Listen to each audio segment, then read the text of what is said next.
Good to see everyone. It is nice that, you see, we're going to close 4th of July weekend. I said no, just in case somebody wants to come. And it's so good to see all of you did come. So that's pretty good. And before we start, I would just like to say that today was the yahrzeit of my grandparents and the entire family killed in Auschwitz. Kiddush Hashem. So how do we know what the yahrzeit is? Because we know the transports.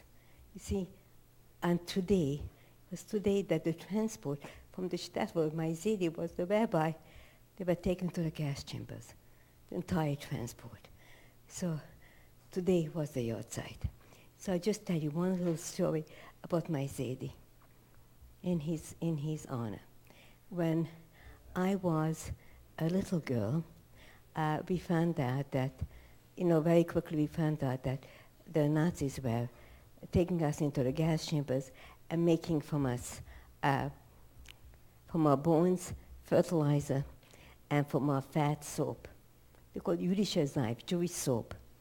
And they were supposed to have a museum in Czechoslovakia to prove that they annihilated all the Jews in Prague. They built that museum. So in any event, we heard these stories and we said it cannot be. It's somebody's madness. Who could do this? 20th century, Germany, the seat of intelligentsia, brilliant people, University of Berlin, the most prestigious university in the world in those days. Cannot be. So we ignored it. If we wouldn't have ignored it, we couldn't have done anything anyway.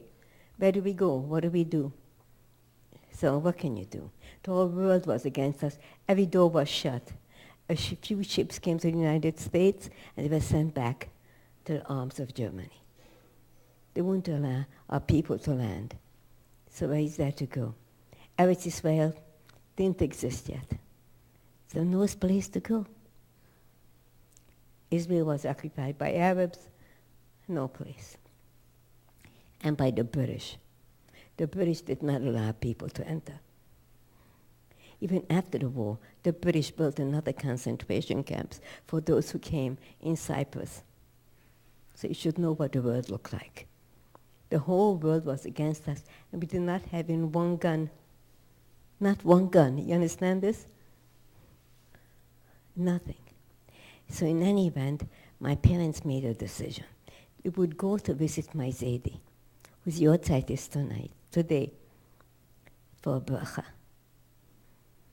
And even if it be dangerous, it was very dangerous for Jews to travel, and my Zedi, and my father, could not be mistaken for a non-Jew because he had a long beard, a rabbinic hat, a rabbinic coat, and anyone could attack Jews with impunity. So sure enough, they come, they pull your beard, and they mock you, they hit you, they beat you. There's no police to call. But the miracles of God, we arrived to the shtetl, and my Zidi was the Rebbe. And we stayed there for 1 week. And every day, I would go to my Zidi's library. We'd study the Torah. And every day, he would lift me to his knees, and he would say to me, my lichtlikin, my precious light, always called me my precious light. And he would, shower me with love, with kisses and hugs. It was so wonderful to be there. Felt so secure. And then the last day came. We had to go back to the city where my father was the rabbi. Second largest city in Hungary. And I was sitting on my Zedi's knees, as always. And suddenly I felt my Zedi tremble. And I looked up, my Zedi was weeping. I got so frightened, never saw my Zedi cry. And I went to my father and I said, Tati, my father, the Zedi mind, my Zedi is crying. My father started to cry. And then my father said, come, my child, let's take a walk. I'll tell you why Zedi is crying. It was winter. Hungarian winters are very, very bitter. The snow keeps falling and the snow is very deep. So we went outside and the snow was very deep. My father said, I'll go first and you follow me, my child. So we were walking that way for a while and my father stopped. And he said, Do you know why I told you that I will go first and you should follow me? I said, I think so, my father, because my father didn't want me to fall. The snow is deep, so my father made footsteps for me. So my father said, yes, that's where your Zadie is crying, because he's making footsteps for you now. He's not learning. He's making paths for you and for all the Jewish people. You should never stumble, and if you stumble, if you fall, stand up and keep walking and look for the path that your Zadie made for you, because the snow will be very deep. I didn't understand it. I was a little girl. But very soon I found out that the snow was much deeper than I could have ever imagined. And I fell many times. And every time I fell, I heard my father's voice. Zadie made a path for you. Look for it. Stand up. Keep going. So I looked for it. I stood up and I kept going. And today I'm here. The only surviving granddaughter from Zadie. The only surviving granddaughter. And my Zadie's name was Yisrael. And when my son Yisrael was born, I called up my father and I said, the Zadie is alive. Zadie Yisrael is alive.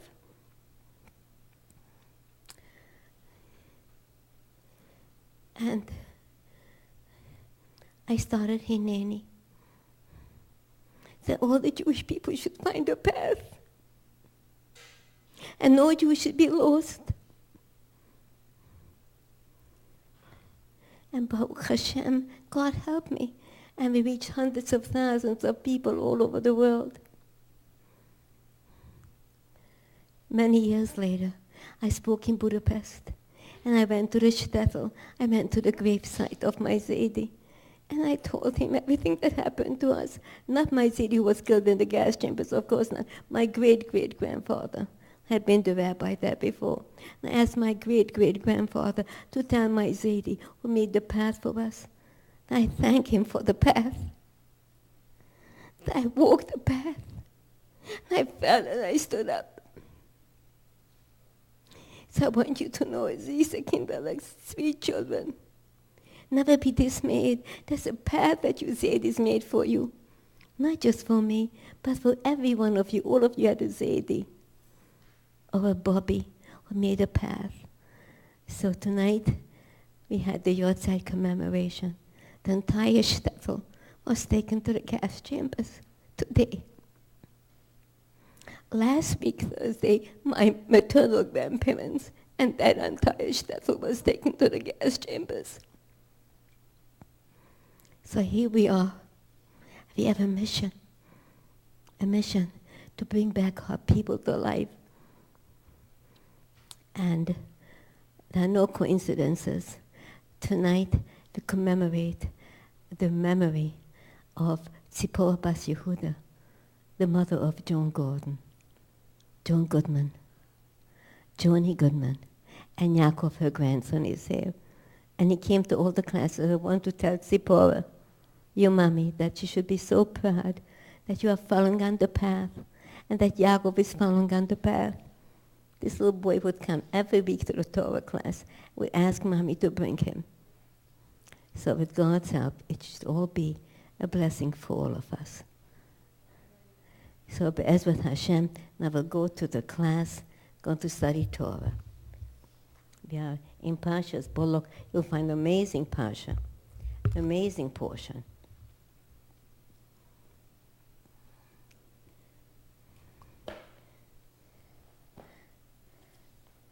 Okay, the book of Numbers.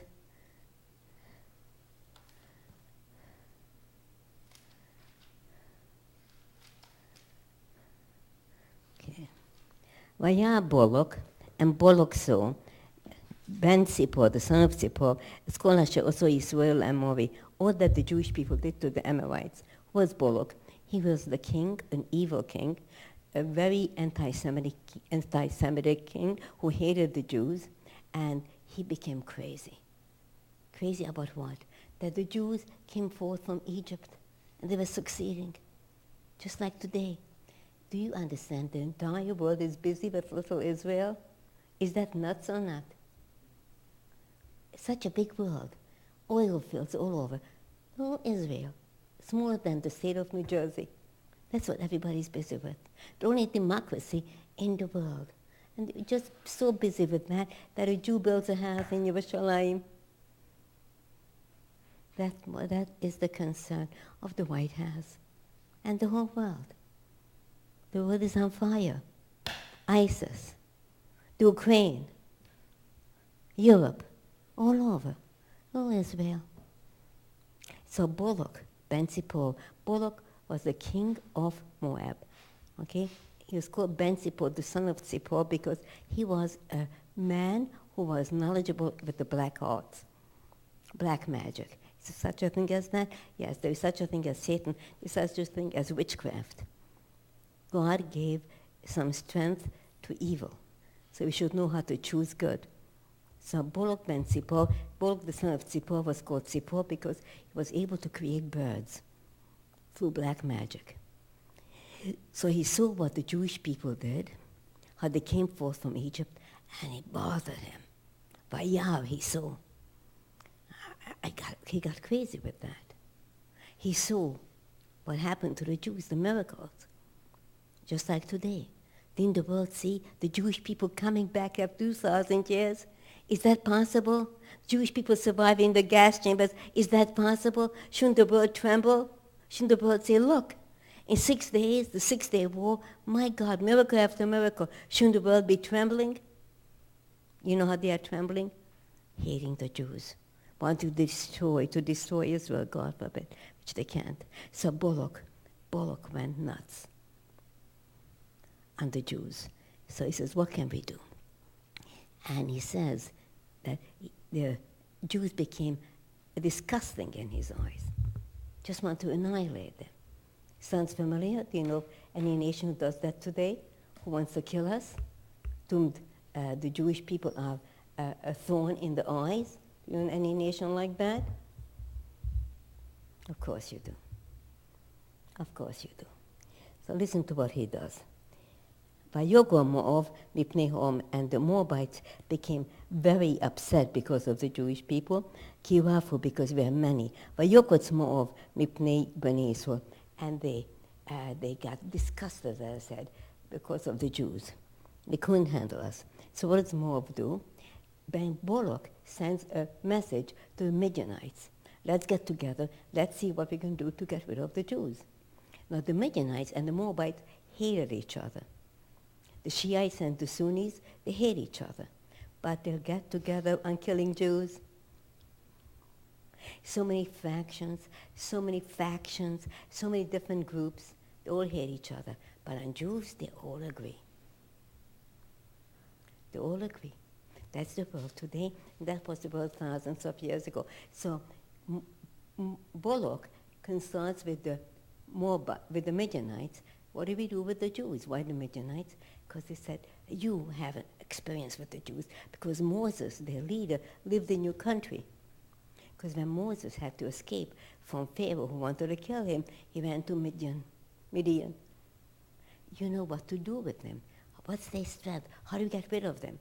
So the Midianites told him, there is the only way you could get rid of them, take away their power, take away their strength. What's their weapon? Not military weapon. No, that's not. They have something supernatural, something that's above nature. And what they have? They have their lips. They know how to pray, and they know how to study their Torah. Once they stop studying Torah, once they stop praying, get rid of them. That's what you have to do. Get rid of their Torah, get rid of their prayers. So, good plan. How do you do that? Well, just like we had Moses, the nations of the world also had a heathen prophet. Why does God do that? Because at the end of days, it is written that the nations will come, and everyone will be judged. How come that the Jews are being rewarded? We would have done the same thing if we would have had a prophet. They have a prophet. You should have given us a prophet also, just like you gave them Moses. So God gave them a prophet, Balaam, who was on the same level as Moses. Not for us, but for them. For them. But That didn't work because Balaam is only as good, the prophet is only as good, the king, the president is only as good as the people are. The people elect him. People choose him. So the people elected Balaam to be their prophet, and he had only one goal: kill the Jews. So come, Balaam, and curse the Jews for us with your lips. Curse them. So they shouldn't be able to pray, they shouldn't be able to study Torah. So listen to this. Listen to what happened. He sends an entire delegation to Balaam. And what do you know about Balaam? Let me just say, he knew this land, these Jews who came out from Egypt, they are covering the entire land. They are controlling the world. Can you imagine a small minority, a few million Jews controlling the world? But that's what they said the days before the Holocaust. Jews are controlling the world. And today also the same thing. Rule Israel, as I told you, always in the headlines. Everybody's bothered and busy with Israel. Rule Israel. And we were the ones who were considered that we are controlling the world. So Balak said, they're controlling the world. They're covering the whole world. We have to get rid of them. So he sent his delegation to Balaam, the heathen prophet, who knew how to curse. He knew black magic. What do we know about Balaam? I don't know if you remember, but those of you who were with us when we studied the book of Exodus will recall that when Pharaoh was told by his magicians that the Jews will have a leader who's going to take them out of Egypt, then Pharaoh called together his cabinet. What do we do?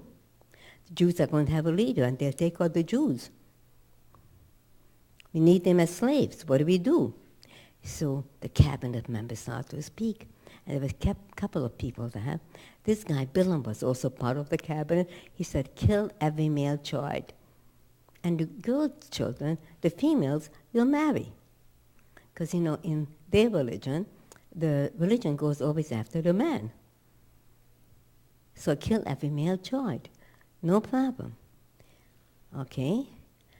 That's exactly what they wanted to do. There was a man by the name of Jethro who became the father-in-law of Moses later on, and he said, you cannot do that.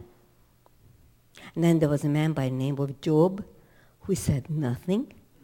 And later on, this guy Job was really suffering a lot. And when he was screaming to God, he says, why? God says, did you say why? And they were killing my children? Or they just sit quietly and accept it all? So now he says, come and curse the Jews. And Balaam says, okay. He says to them, sleep over and let me ask God. He was able to communicate with God in his dreams. Moses was able to communicate with God at any time, but Balaam only through dreams. So what does God say to him? Listen carefully. Okay, God says to him, who are these people who are with you tonight? Does God have to ask him, who are these people? Doesn't God know who these people are?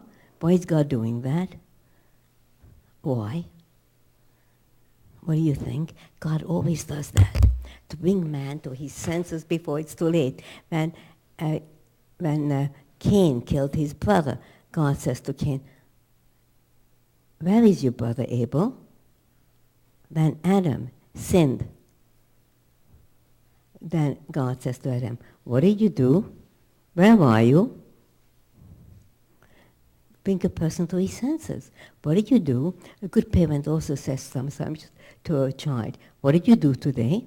He knows full well what the kid did. What did you do? So the kid should come to his senses. Daddy, I'm so sorry. I'm so sorry. I don't know I did that. Forgive me. But they blame others. So God comes to me in a dream. Who are these people with you? Oh, he says to God in his dream, Balak, the king of Moab, sent me a delegation. They want me to come to Moab. I'm so important. The king calls me. He says this to God. And he wants me to curse the Jews. So, and he says for the word curse, he uses a much stronger expression than the man who came to him, the delegation used. The curse that he uses, the expression that he uses, means a total annihilation, just like Hitler. So what does God tell him? Listen to what God says. God says to Balaam, Lo telech imuhem, you will not go with them. Lo te'or, you shall not curse them. Because this nation is blessed. You cannot curse them. You cannot curse them. Let me ask you something. Who the hell cares if he curses? So let him bark. Let him bark. Why should God care? He barks. You cannot go, you cannot curse him. Who cares? Let him curse. So let the dogs bark as long as they don't bite. Isn't it true? So why does God care? God cares a lot. You know why? Because if he curses, and later on the Jewish people sin, and God has to punish the Jewish people, which happened, then say, you know why they are being punished? Because Balaam cursed them. Not because they sinned, not because God is angry, but because Balaam cursed them. So God has to see the larger picture in history. The reason why the Jews are being punished is because Balaam cursed them. Doesn't work that way. So God says to him, you cannot go with them.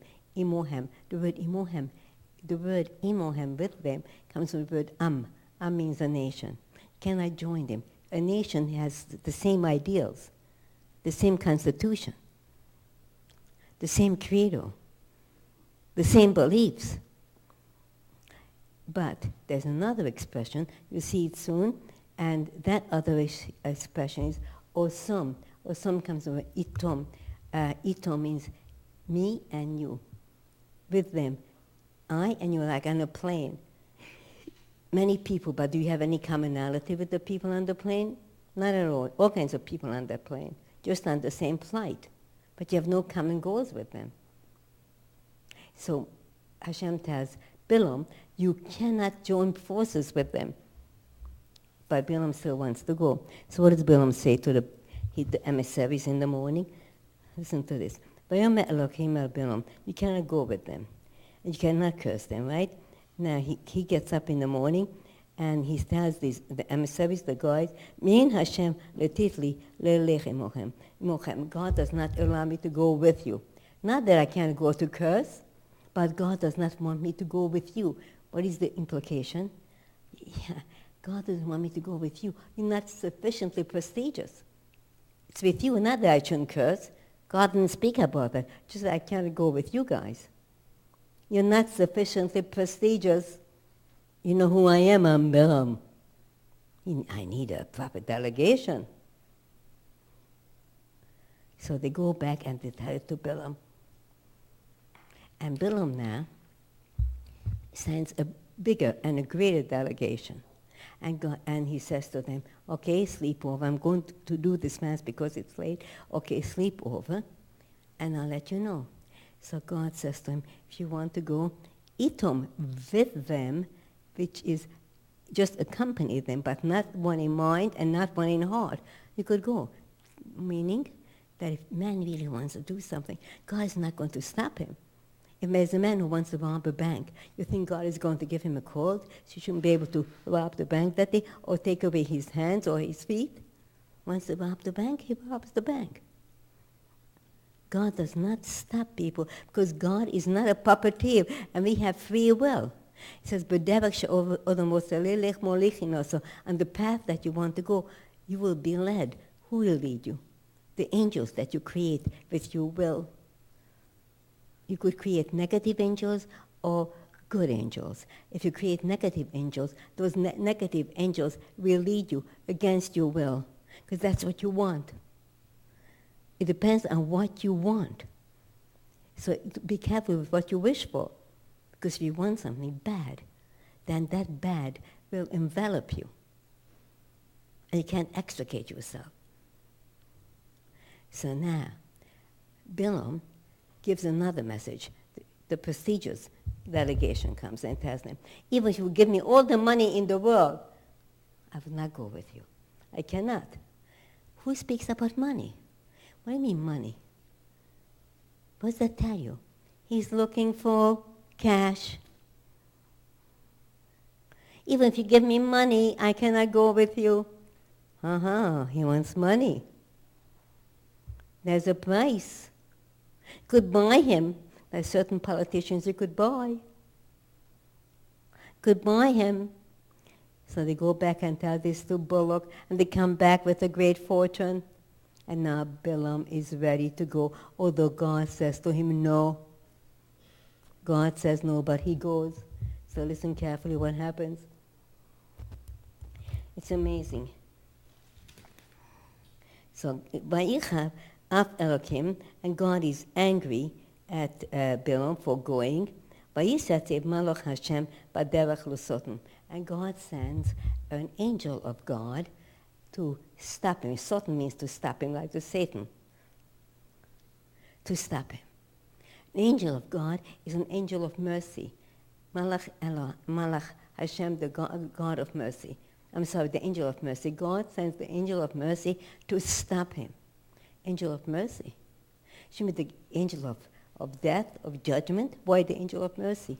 Because God's mercy tries to stop you from doing crazy things. If not for God's mercy, you could be down the dumps. So God sends you an angel of mercy to stop you. But you have to know how to get it. You have to know how to get it. The angel of mercy is here to stop you. But if you don't want to get it, you don't get it. So the angel of mercy is there, and the donkey stops. It becomes frightened. The donkey stops. And Balaam doesn't see the angel of mercy, but the donkey sees it, and Balaam doesn't see the angel having a sword in its hand. Balaam doesn't see it. The donkey sees it. What does that teach you? Sometimes the donkey sees what you cannot see. A donkey can see what you cannot see because the donkey doesn't have any preconceived notions. Remember that? It says, Yodas Shov Konehu, an ox knows its keeper. Chamor Evus Bala, and the donkey knows the hand that feeds it. Yisrael Yoda, but the Jewish people don't know. They don't want to recognize the one who keeps them. The donkey sees. And the donkey stops. And goes into a wall. And to this side, to that side. And here, Balaam goes crazy. And he starts beating the donkey. Once, twice, 3 times. And he goes into the wall, the donkey. So the donkey starts to speak. He says, why do you hit me? Shalosh Regalim, these 3 times. Donkey speaks. Shouldn't he stop? Oh my God, the donkey is speaking. Shouldn't he faint from that? Shouldn't he stop? But somebody who wants to do evil never stops. They hear what they want to hear and they see what they want to see. There are people like that. You could speak your heart out and it's a wall that you are speaking to. Just bounces off.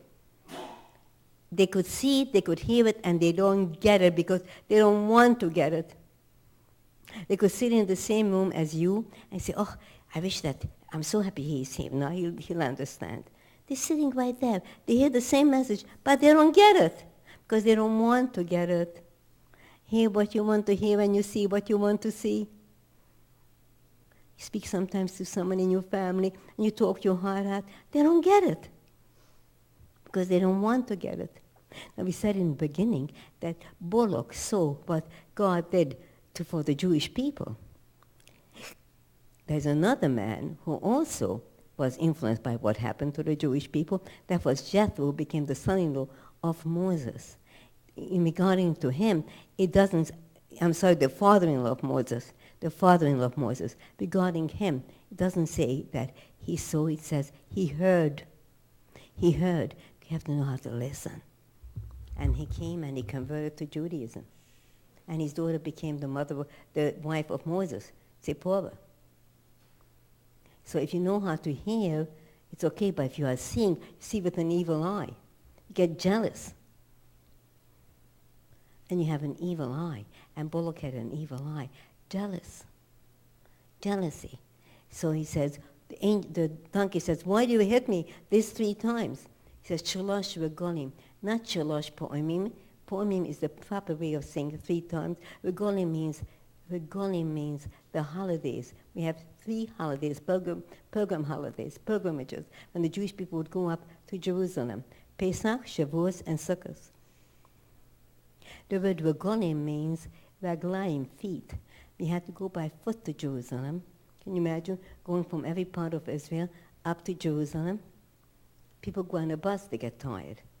Air-conditioned bus. Ice-cold rings. And you stop, for this, for that. Pit stops, and this stop, and that stop. But now they're walking on their feet to Jerusalem, the pilgrims. 3 times they went. They went for Pesach, Shavuos, and Sukkot. Pesach in the merit of our father Abraham. Who was the symbol of chesed, loving kindness. Abraham. It was the loving kindness of Abraham that enabled us to leave Egypt. In his merit, God took us out of Egypt. Shavuos is the time when God gave us the Torah, and that was Yitzchak. Yitzchak was there to discipline, ready to do the will of God. In his merit, the Torah was given to us. Discipline. Torah was given to us, it requires discipline. And then comes Sukkot. The merit of our father Jacob was the first one to enter exile, had to leave Israel. Sukkot is in the exile, in the desert. 3 fathers. Regolim means to be accustomed. Ani ragil, I'm accustomed to this. Once you become accustomed to it, it becomes part of your nature, teaching you that Abraham, Isaac, and Jacob are part of your nature. So you should know this, that if a Jew gets lost, if he gets lost, he's not lost forever. He always comes back. And I can testify to that. I have seen that. Here and there I see Jews who come back to a class, and they say, no, I don't believe. And then they hear the words of Torah, something awakens in their hearts. You know why? It's the Jewish DNA, it's the Jewish genes. Your Jewish genes come from Abraham, Isaac, and Jacob. So a Jew can never give up. He comes back.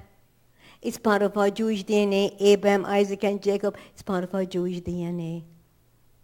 You can never give up. Shlosh Regolim 3 times. And nothing happens. This guy, Balaam, doesn't want to get it because he doesn't want to get it. Now he's going to start, he wants to curse. Balak telling Balaam, come on, start cursing already. Now he wants to start to curse, but God places blessings on his lips instead of the curses. So he says, Ki mirosh tuvim erenu, gvuos asherenu. Because I see God from the top of the rocks and from the top of the mountains. What does that mean? Rocks and mountains. They are the symbols of our patriarchs and matriarchs, our parents. Through them we see God. They taught us the meaning of God, of faith, of belief. Abraham, Isaac, and Jacob. And every father and every mother has to impart that faith to their children. To their children. Every father and every mother has to impart that faith to their children. And that is never lost. And says, and they are a nation that will dwell alone, is destined to dwell alone, will never be considered amongst the nations. The nations of the world will never accept the Jews as one. You know, some Jews tried to assimilate. Look what happened. Throughout the centuries, Jews were told they have to become Christians or this or that, otherwise they'll be killed. 1492, Spanish Inquisition, Jews killed if they were going to become Christians or expelled from Spain.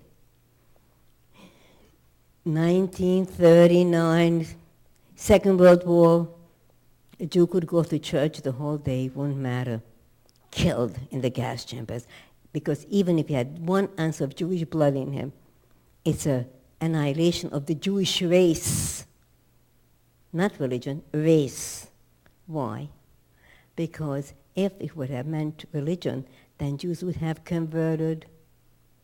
Jews would have converted. And Jews were converting in Europe, in Germany, in Hungary, in Czechoslovakia. Jews were converting, giving up.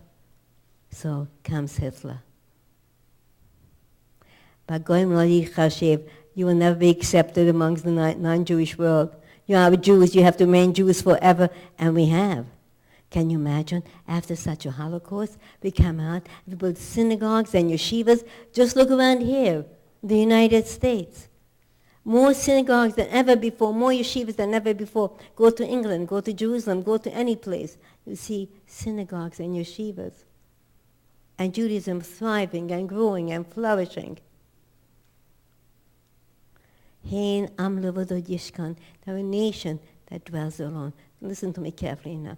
Am is, in Hebrew, every word is masculine or feminine. The word am is masculine. The word hein, they, is feminine. So why the discrepancy in the grammar? The word hein, they is, hein is 5, and the letter nun is 50. Meaning that every word, every letter in Hebrew has a numerical value. So the word hein, they, it should have been hein because it should be masculine, but it's written in the feminine. Why? Why? Because the letter he is 5, the letter nun is 50. And that is the only thing that makes a decimal, okay? 10. 5 and 5 makes 10. There's no other number that you could connect that will make it 10 if it's the same. 6 and 6 doesn't make 10. 4 and 4 doesn't make 10. 3 and 7 makes 10, but it's a different decimal. 5 is the only decimal that makes 10. 5 and 5. And the same thing holds true. The same thing holds true for 50. 50 and 50 makes 100, right? But 50 and 40 does not make 100. So he says, if you are going to be 5 and 5, 50 and 50 stay with your own decimal, with your own numbers, going to make a decimal. But if not, you will disappear. When Jews combine with other Jews, it will become perfect. But when you marry out, you combine with another decimal, another number, then you will not make a decimal. It will not work. Jews who go out of the Jewish people who intermarry will not remain Jews, they will disappear. It has to be 50 or 5. 5 and 5 is 10, 50 and 50 is 100, and so on. Go on and count. All 5s, all 50s. But that's only with a 5. It says hen. Then he says, all these curses are turned into blessings. So he wanted to curse the Jewish people that they're going to disappear. And God turns it into a blessing. Jews will remain Jews. Thousands of years, we are still Jews. Isn't that amazing? Almost 50 years ago, I started Hineni in Madison Square Garden. People came from nowhere. We filled the garden. And I spoke, and suddenly the entire audience, I called it Shema Yisrael, and thousands of people stood up and crying and screaming Shema Yisrael. People who never kept anything, who never heard of Shema Yisrael. It was electric. Can you imagine this? Why? Because there's in the Yiddish and the Shom, it's in the soul. So the Jewish people are still here, we are alive, and we'll always be here. It's a promise. And he wants to give us a curse that we should disappear, but God makes a promise we'll always be here. But don't forget, everything at the end of the day is our will. It's in our hands. God cannot do it for us. So if you have a son or a daughter who, God forbid, decides that they want to abandon Judaism, God is not going to change their hearts. We have to be in control of our hearts. Otherwise, there is no reward or punishment. The world cannot exist. There's free will. Everyone has free will. So God cannot do certain things. What God cannot do is control you. God can make events happen that you should open your eyes, like the donkey came, which is really crazy. A donkey is speaking. Don't you think you should have woken up? You should say, oh my God, this donkey is telling me, oh my God, the donkey is speaking. I have to listen. It's a miracle. He didn't get it because he didn't want to get it. You get only that which you want to get. You hear only that which you want to hear. See only that which you want to see. A donkey is speaking. Shouldn't you go crazy? Shouldn't you say, oh my God? Shouldn't you change? He didn't change. Went on the same obtuse way. There are people like that. That's why the world is as ugly as it is. They go for therapy, please, do me a favor. Nothing. Nothing, they don't change. They make a promise, I'll change. Maybe for a few weeks, maybe for a month, maybe for 2 months. But the old way comes back again. People don't change unless they want to change. No one else can make them change. You can't get married with the idea that I'll change the person. You can't. The person has to want to change. If it doesn't, it could stand on your head and they won't change. You have to want to do it. If you want to do it, you can do it. You see it from Balaam. You see it from Balak. You see it from this whole story. So now comes the other curse that he wanted to give, which became a blessing. This blessing is the blessing that you take with you under the chuppah and the blessing that you say as soon as you enter a synagogue. Ma tov oholecho Yaakov mishkonesecho Yisrael. How beautiful are your tents, O Jacob, your dwelling places, O Israel. That's what you say under the chuppah. That's what you say when you enter a synagogue. What does that mean? Ma tovu. How beautiful are your homes, O Israel.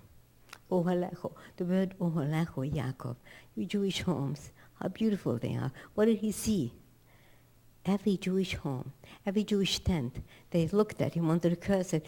Every tent opened up in such a way that the neighbors could not see the window of the tent, the opening, the door of the tent, turned in the other direction from the other tent. You couldn't look into somebody else's tent.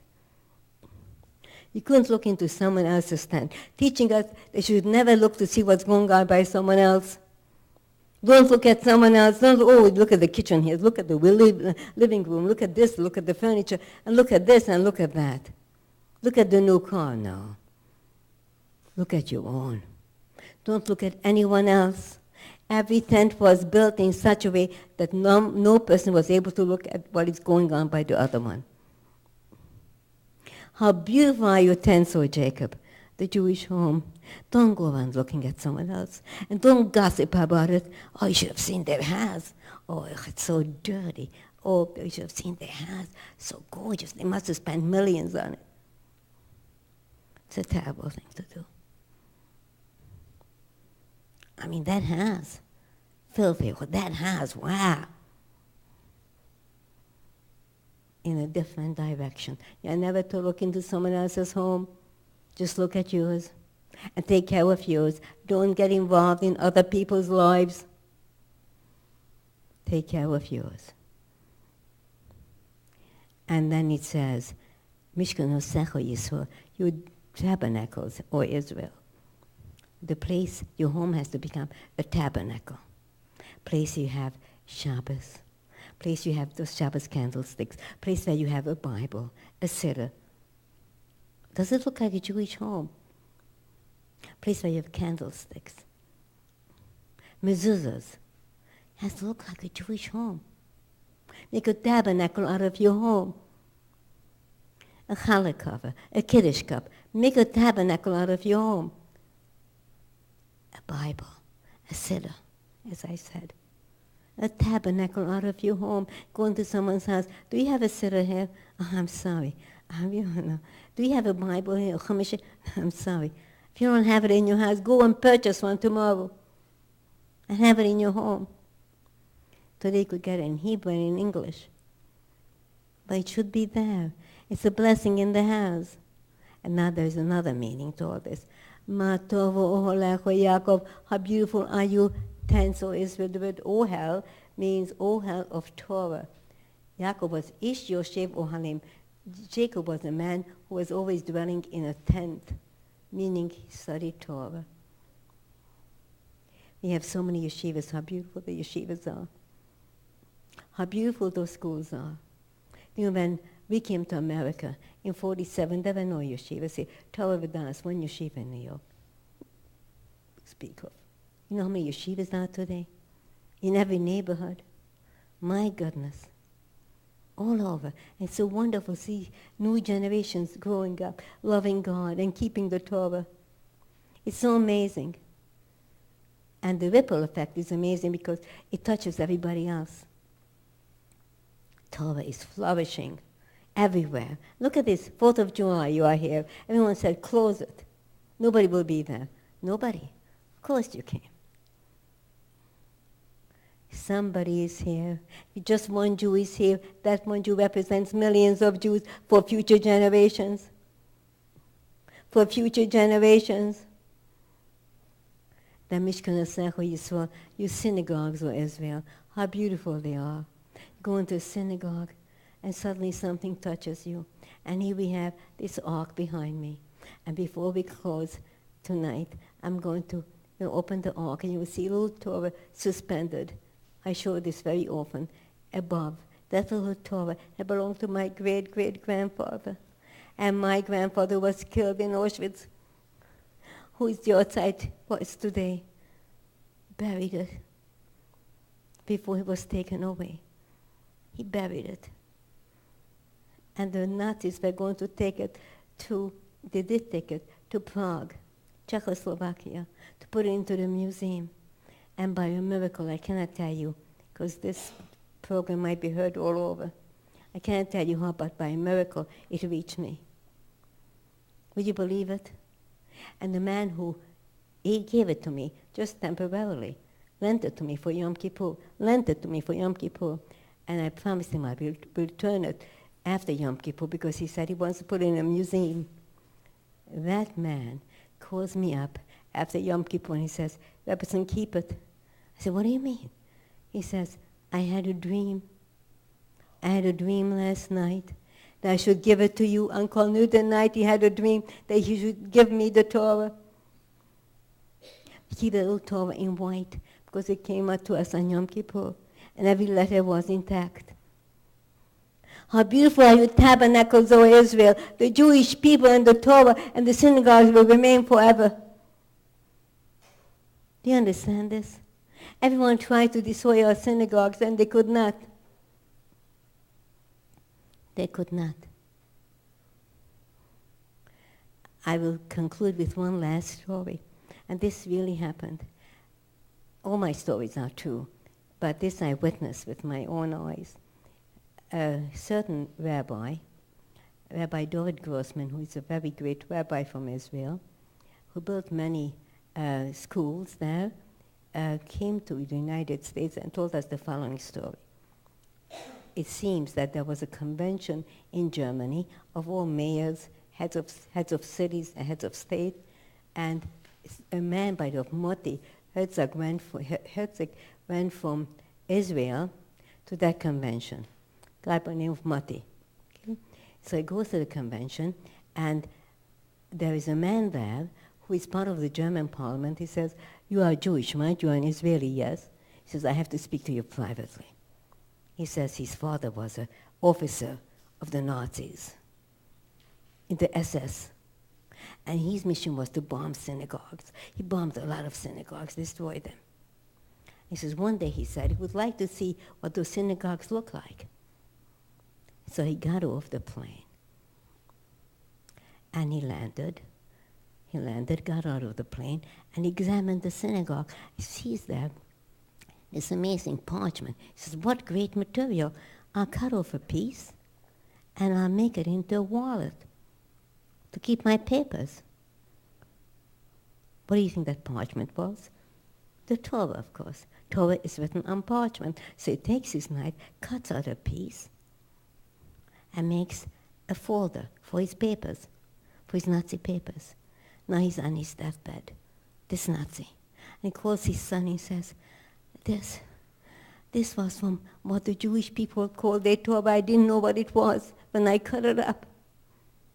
If you see a Jew, tell him to give it to his rabbi. They'll know what to do with it. So now he gives it to his son. That little folder, that wallet. And now this Nazi son gives it to Moti. Take it to Israel. Give it to a rabbi. And he gave it to Rabbi Grossman. And he showed it to us. And you know what was written on that? Now you understand that that Nazi couldn't choose which page of the Torah he's going to cut, which parsha, right? He cut the parsha at the end of the book of Deuteronomy, which is the closing parshas of the Torah that describes what will happen at the end of days. How the Jewish people will first go through that Holocaust and then see the miracle of miracles, and Messiah will come. Israel shall be the land for the whole world. Everybody will come to worship God. And all the things that are described that have unfolded, have happened. Do you understand this? What you are seeing, what I am seeing, and we are blind, we don't see, we are just like Balaam. We don't want to see, we want to hear. We want to hear what we want to hear and see what we want to see. We don't want anybody to remind us, hey, you're a Jew. You have a responsibility. Live up to it. Live up to it. And that's what it's all about. Live up to it. So I want to give you a blessing that you had the wisdom, the vision, the fortitude to give up this 4th of July preparation for the big, big weekend and come over here to study Torah. And believe me, trust me when I tell you, this night will sustain you. Not just for this evening, but for generations to come. Be able to say to Hashem one day, you know, it was 4th of July. I was in New York City. I could have gone to a party. I could have gone here. I could have gone there. I could have been on my way to some hotel. But I went to study Torah. Put it into your portfolio. It looks good. Put it on your resume. It looks good. It's going to give you strength and entree to eternity. So now I would like to call upon Yaakov. Yaakov, come here. Who is the grandson of Tzipor Bas Yehuda. And you will open the ark. And in memory of your mommy, that is to say, your mommy who was your grandma. Your mommy is here, but your grandma mommy, because grandmas are also mummies. I know because I'm a grandma, and I'm a mommy to my grandchildren also. So in memory of your grandma mommy, who loved you so much, going to open the ark, because today is the Shloshim, the 30th day of her yahrzeit since she passed away. And you open the ark, and I'm going to ask everyone to stand up. And this is the best gift you could give to your beautiful Bobby. Okay? So open the ark. I'm not going to turn around because, you know, with my broken hip, it's difficult for me to turn around. So forgive me for that. You see the Torah on the above? That's the little Torah that belonged to my great-great-grandfather. Do you see it? Buried during the Holocaust. Now make a prayer. But don't pray for silly things, but make a prayer for that which is important. And the tzaddik, the holy rabbi, the sage, my great-great-grandfather, who spoke to Elijah the prophet, let him be a good shaliach for you, good messenger for you. May God help that he pray on all our behalfs and bless us. We should have good health, wisdom, and nachas. Nachas means joy and fulfillment, not just from our children, but joy and fulfillment from ourselves. We should be able to live a life that has meaning and purpose, a purposeful, meaningful life. Do you understand this, what you are saying before your eyes? Do you understand the miracle that you are witnessing? Hitler is gone and little Torah is here. Thousands of years have been passed, and in every generation they want to kill us. The little Torah is here. We are here. You are here. And we are studying together. Hashem should be with you, children.